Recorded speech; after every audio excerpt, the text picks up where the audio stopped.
What is going on, everyone? My name is Andy. Welcome back to another FPL video. In this one, I'm going to talk about Wildcard 24. So I've got two drafts to go through, a no Cole Palmer draft and then one with him if you want to take the punt. And then I'm going to talk about Wildcard 24 versus later Wildcard, why you might want to wait, why you might want to go right now. So let's get into it. So I'm going to start with the no Cole Palmer draft. Defensively, there isn't really too many differences. Those come in attack later on. But let me go through the defense first of all. So the goalkeepers I've gone with are Verbruggen and Jose Sarr. The reason that I've gone for Jose Sarr over Dubravka is he's only 0.2 million more at 4.2. And if Arsenal, well, they will finish top 8 in the Champions League, that's confirmed.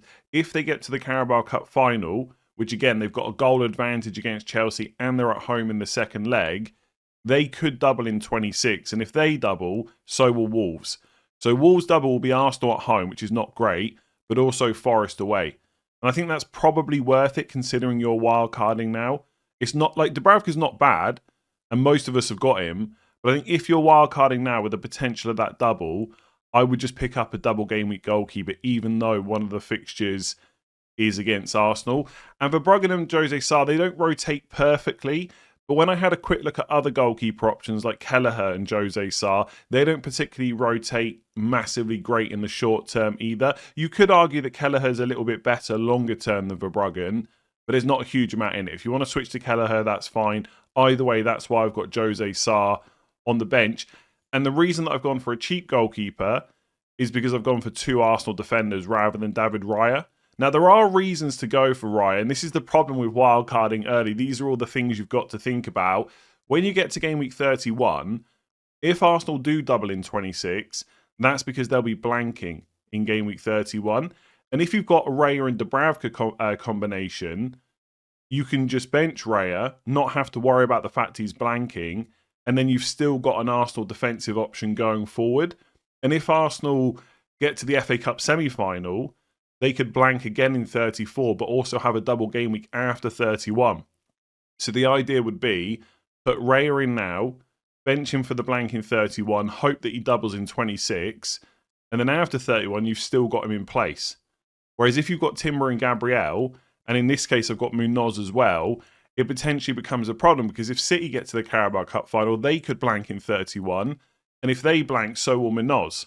So all of a sudden then you've got Munoz, Timber, Gabriel, outfield players that all could blank in game week 31. Now, it's not a problem having Munoz, Timber and Gabriel, but you've got to be prepared to roll transfers. If I was wildcarding in game week 24, I'd be setting up in a way where I don't have to make a move for the next 3 to 4 weeks, unless you get forced into it because of an injury or something like that. Those things can happen, of course, that's the game we play, but without them, I wouldn't be wanting to make a transfer.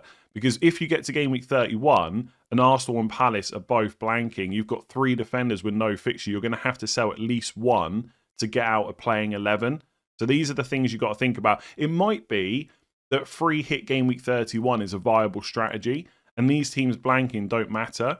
But we can't say right now whether that's a good strategy because we don't have enough blank and double game week information. There'll be another blank in game week 34 based on the FA Cup semi-finals. That will create doubles probably in game week 33, maybe 36 as well. Having a free hit later on is probably going to be very useful to the point that I wouldn't want to use it in 31. So you need to roll transfers to be able to deal with the blank and double game week information that comes up later on.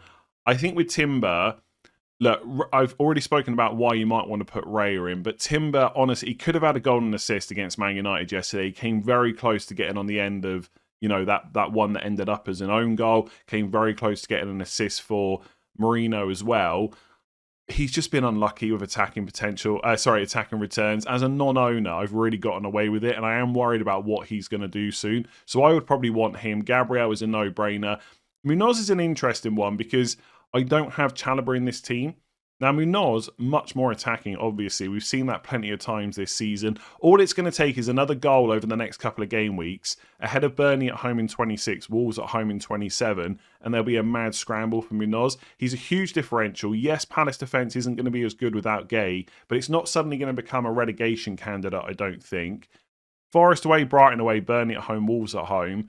Looks quite nice. I don't think Munoz is a no-brainer. I think a lot of people will call him a no-brainer pick. I'm not sure that's the case because, to be fair, in the next 6 game weeks, 4 of the matches are away. Forest, Brighton, Man United, Spurs. But because they got Burnley at home in 26 and Wolves at home in 27 and Leeds at home in 30 and he's got potential for goals, like the most in the league, you would say, for a defender, it would be tempted to go there. The one thing about Chalobah, next 4 fixtures, 100% Chelsea likely to get more clean sheets than Palace, so you could make an argument to go for him instead, but he's not so good after 27. Arsenal away, Villa away, Newcastle at home, not great. The thing about Chalobah that I quite like, and these are the things to think about if you're wildcarding now, if you've got Chalobah in that spot instead of Munoz, Chelsea and Arsenal play against each other in the Carabao Cup. So it's impossible for them to both blank in 31. So if Arsenal beat Chelsea, which is likely, Chelsea would then have a fixture guaranteed in 31, which is against Everton away. So then you're not forced into having to sell Chalobah later on. If you could bench him for 28 to 30, I mean, you could play him against Villa away, Newcastle at home if you had to. But if you could potentially deal with him here, then have him for 31, that maybe saves you a transfer. Now, the fixtures aren't great after 31, but they're okay.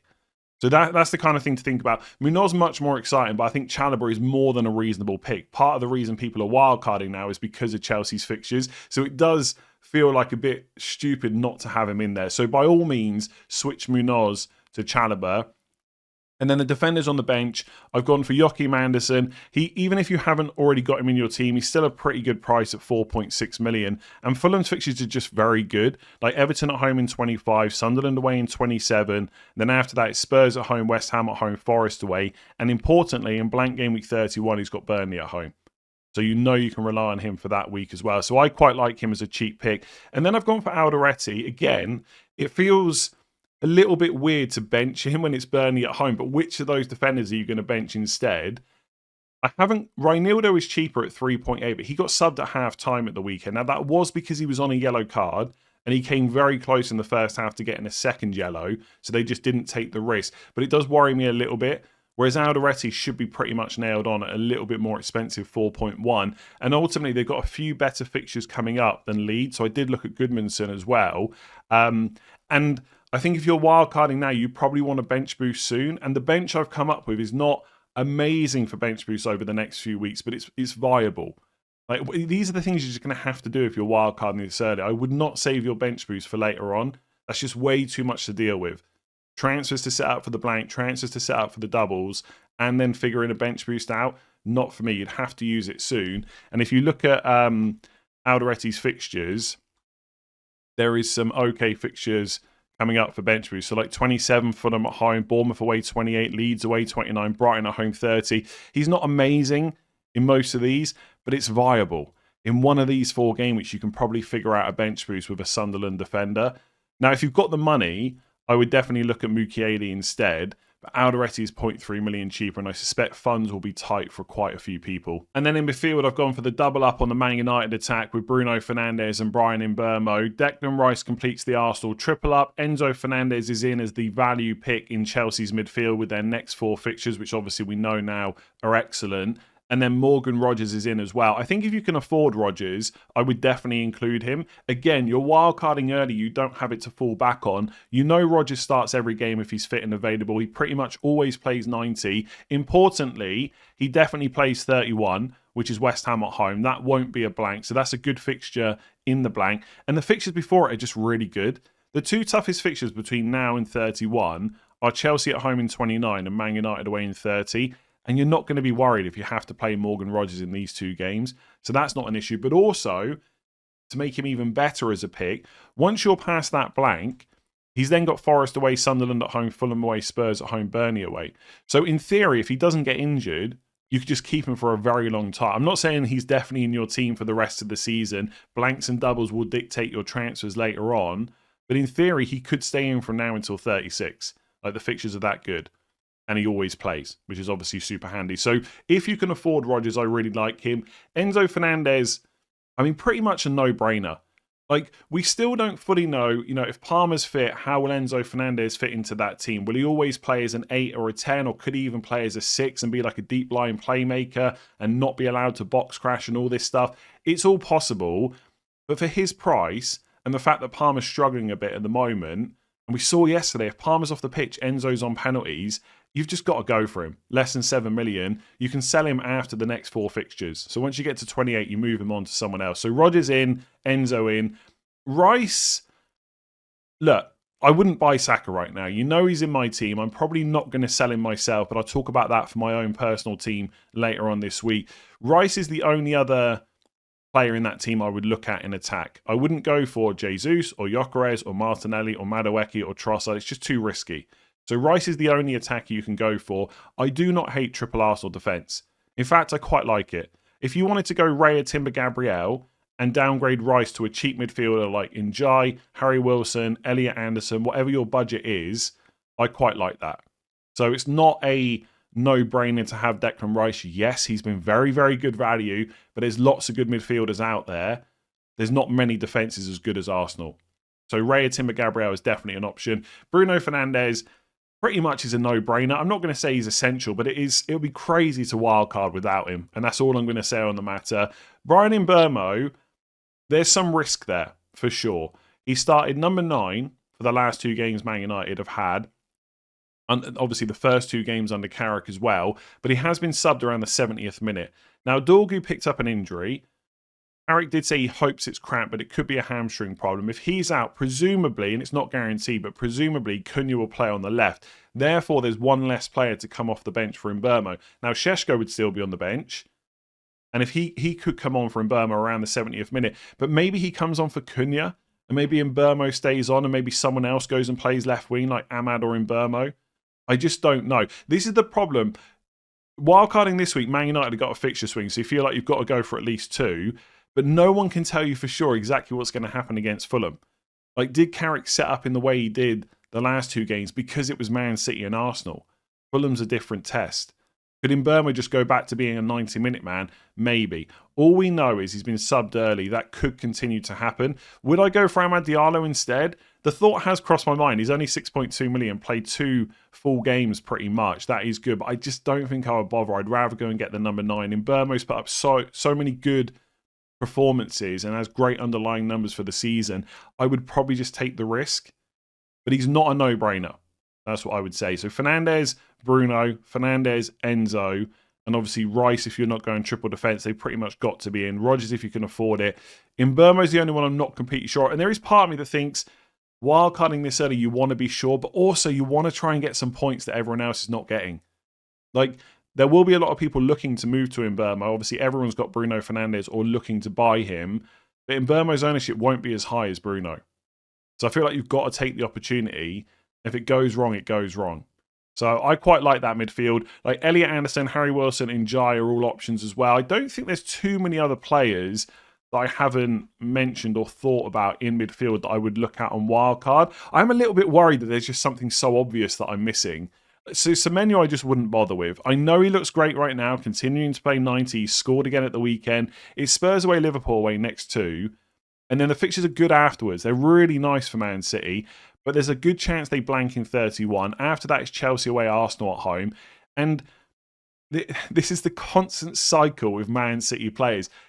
Everyone's talking about this now as if Semenyo's just going to remain in the team. How many players remain in that City team week in, week out? It almost never happens.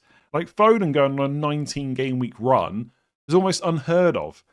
I just would not bother with Semenyo. I know how good he's looked. I just wouldn't go there. I've mentioned Wilson. You can't go Foden. I wouldn't buy Saka. I prefer Elliot Anderson over Garner, but there's not much in it.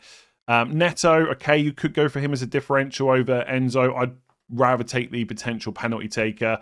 That's about it. Wirtz, I just think, is too expensive to fit into this midfield. Although, you could make an argument that Wirtz is a bit safer for minutes than Mbeumo right now. But buying him before Newcastle at home, City home, just feels a bit weird. I'd rather take the risk with Mbeumo than move to Wirtz if I need to. Either way, that midfield looks pretty strong. And then up front, I've stuck with Haaland and Thiago. And on the bench, I've got Krupi Jr. from Bournemouth, who's 4.6 million, starting regularly at the moment. He does get subbed quite early, but he is starting in a very attacking team with decent fixtures coming up from now until 31. He's definitely worth consideration, especially if you're looking to bench boost over the next few weeks. Now, you could go safer with that pick, especially if you're looking to bench boost. You could try and work it from Krupi Jr. up to Evan Nielsen, for example. And by doing that, you would have to drop one of those midfielders. But something like Mbeumo to Harry Wilson or Mbeumo to Elliot Anderson and then Krupi to Evan Nielsen could work. The only reason I wouldn't want to put myself in that kind of structure is it just feels like forwards have been awful all season. And I just don't really see that changing. And it always feels like there's more midfield players to kind of switch to. So my preference is to go for a cheap forward like Krupi, but I do not mind Mbeumo downgrade to like an Elliot Anderson and then Krupi up to Evan Nielsen. That might be the safer play if you're looking to play your bench boost over the next few weeks. With Krupi, I don't know if his minutes are fully safe. There's definitely a discussion to be had. If you're going to go for a cheap forward, do you go for him or do you go for Mane instead? So Mane at Wolves has played pretty much 90 minutes every game since game week 18. Apart from game week 20 where he played 85.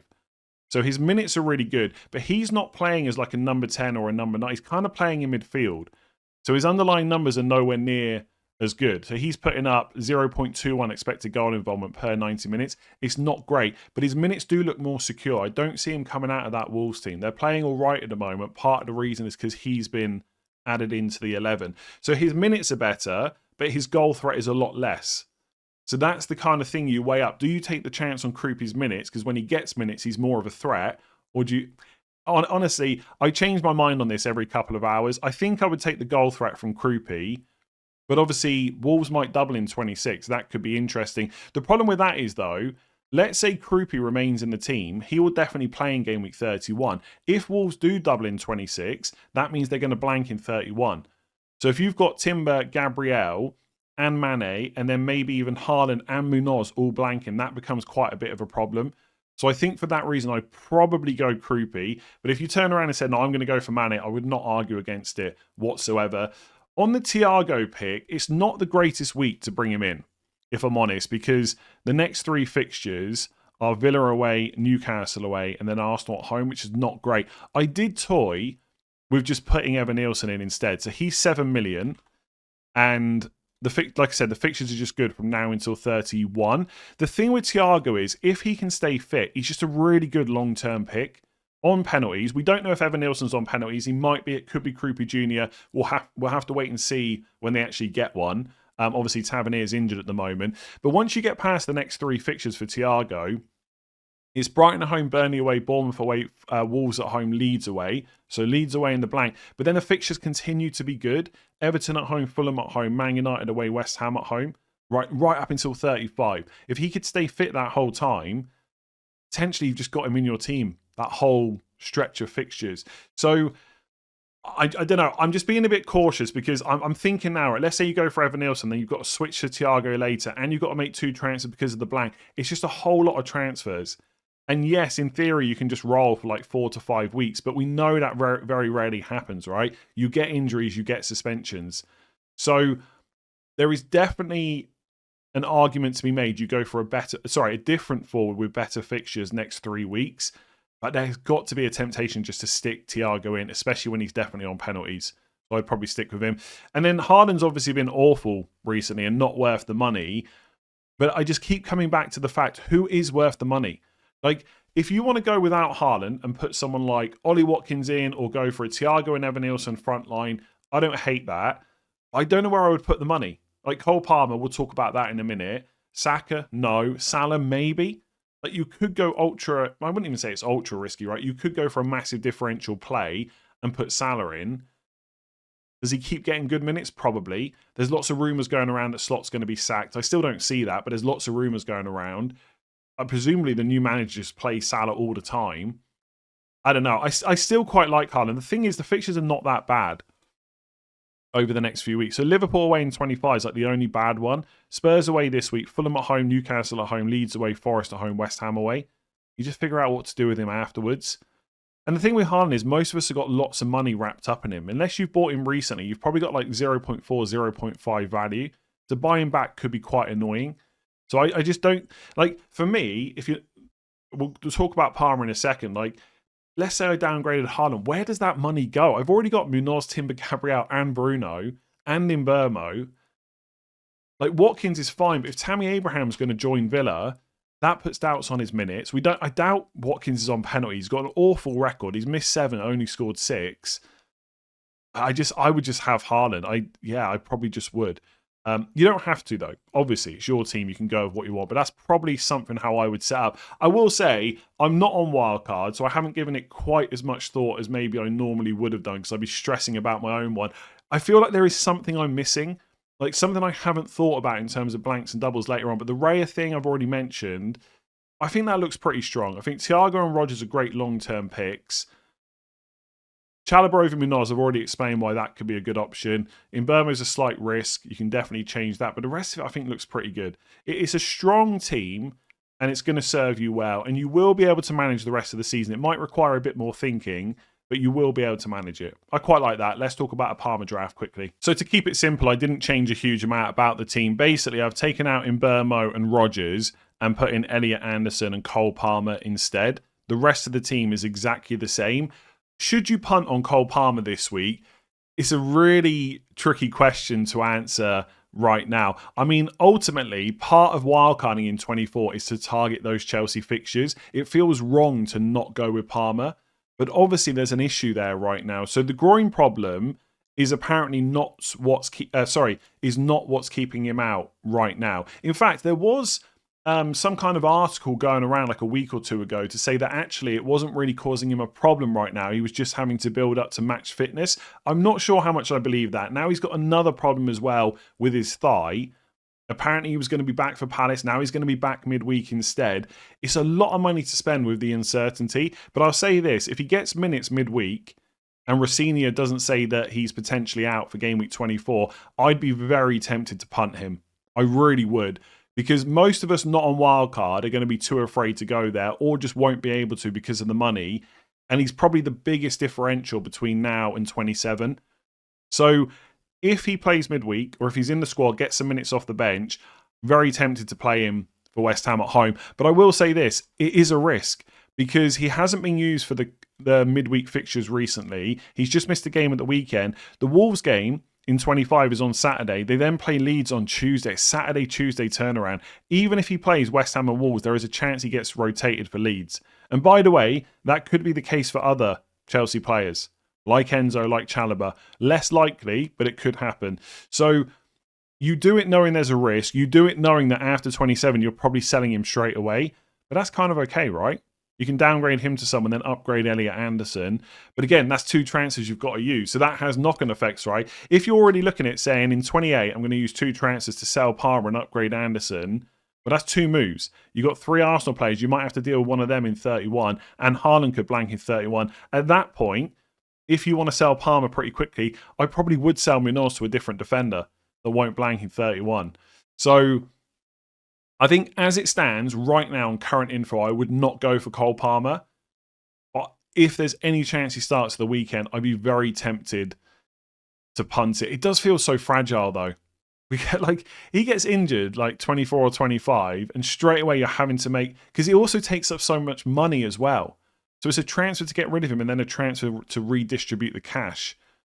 It's fragile. It's up to you if you want to risk it. Let's see how many minutes he gets midweek. So some of you might be on the fence about whether to wildcard this week or to save it for later and wondering why you might want to save it. So right now, I would say the two main strategies are to either wildcard this week or to wildcard in game week 32. I think for the rest of the chips, they're kind of very similar for everyone. I think people that wildcard later will obviously bench boost later. People that wildcard now will bench boost soon. Triple captain can be in one of the other double game weeks like 26, 33, potentially 36 as well. And then free hit, no matter whether you're wildcarding this week or later on, you probably save that for 33 or 34. But we can talk about that a little bit later. Game week 24 wildcard, reasons to do it. Your team's in a bit of a mess. There's lots of people that have got maybe players that aren't fully nailed as much as they thought they were, like Ekitike, injuries, suspensions, just lots of players to change. That's one reason to wildcard right now. Maybe you're in a bit of a rut and you want to try and fix it, etc. There's obviously fixture swings for Man United, Chelsea, Villa, and then Palace soon as well. And if you're low on those teams, you might want to get some of them in. I will say, though, as you can see from the drafts that I've come up with, it's not like I've tripled up on all those teams. Man United, 2 players. Chelsea, 2 players if you go for Palmer or if you put Chalobah in. Villa, I've only gone for Rodgers, although Watkins, Konza, Cash are all options you could look at as well. And then Palace, it's only Munoz. So it's not like there's kind of 10 to 11 players from those teams, because Arsenal is still really important. There's other good players like Thiago Evanilson, etc. It's possible. So this is one thing to keep in mind, right? It's possible for teams to double in 26 if they reach the Carabao Cup final and if they finish top 8 in Europe. Okay, so this midweek will be the final Champions League games and stuff like that. So before the Gameweek 24 deadline, we will know which teams have the possibility to double early. So you will have that information ahead of the Gameweek 24 deadline, but you won't know who's in the Carabao Cup until before the Gameweek 25 deadline, because that match is next midweek. So that's why Gameweek 24 wildcard, there's a bit to think about. Now, at the moment, we know that Arsenal have got a 1-goal lead over Chelsea. So it's likely that Arsenal will get to the Carabao Cup final, they finish top 8, and their opponent in 31 is Wolves, who are not in Europe. So it's possible Arsenal could double in 26. With Chelsea, they play Everton, who aren't in Europe. Chelsea are in Europe. They're currently in the top 8. If they finish in the top 8 and they overturn that 1-goal deficit to Arsenal and go through to the Carabao Cup final, Arsenal and Everton would have the possibility, none of this is guaranteed, but a possibility to double in 26. So all of a sudden, if Chelsea finish top 8 this week, and then next week they beat Arsenal, all of a sudden we could have doubles for Chelsea and Everton, and you might be stuck there with one Chelsea player. So it's something to think about. It doesn't mean you have to put in Giant or you have to put Dewsbury Hall in, because the chances are Arsenal will just get through to the final, but it's possible. With Man City, it doesn't matter whether they finish top 8 or not, because Palace haven't finished top 8 in their respective European competition. So even if they blank in 31, they can't double in 26. Newcastle, they play Sunderland. If Newcastle finish top 8 in the Champions League and they overturn a 2-goal deficit to Man City, Newcastle and Sunderland could possibly double in 26. Again, it's unlikely. Man City have got a 2-goal lead. Arsenal have got a 1-goal lead, and they're both playing at home in the second legs. But it's just worth mentioning.